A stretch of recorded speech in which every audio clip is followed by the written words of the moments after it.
باسی هەندێک لە سیفەتەکانی بەندە ڕاستەقینەکانی خۆی کرد کە بەڕاستی بەندە ڕاستەقینەکانی خوای پەروەردگار دەبێت کۆمەڵێ سیفەتی جوانیان تیا بێت.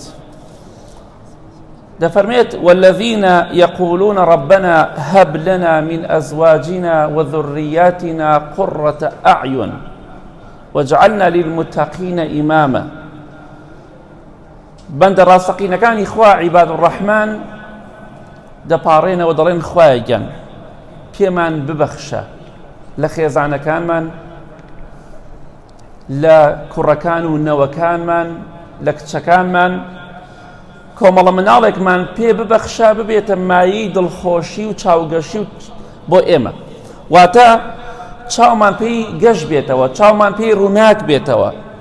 ئینسانی ئیماندار تەنها ناوێ بڵێ خۆیان مناڵم دەیتێ. مام خەلیفە ئەگەر وتارە دەم بێ زەحمەت ئینشاءڵڵا. بەڵێ خوای گەورە دەفەرمێ ئەوان ناڵێن، تەنها ناڵێن خۆیان مناڵمان بدەیتێ، دەڵێن خوایە گیان مناڵێکمان پێ ببەخشی ببێتە مای دڵخۆشی بۆ ئێمە، چاو و دڵمان ڕۆشن بکاتەوە. چونکە کەسانێکی زۆر هەیە بەدەست مناڵی خراپ بۆ گیریان خواردووە، تەنها بڵێ خوایە مناڵم بدەیتێ، خوایە مناڵی چاک و ساڵح و باش و سەلامەتم بدەیتێ. ئەوە زۆر گرنگە.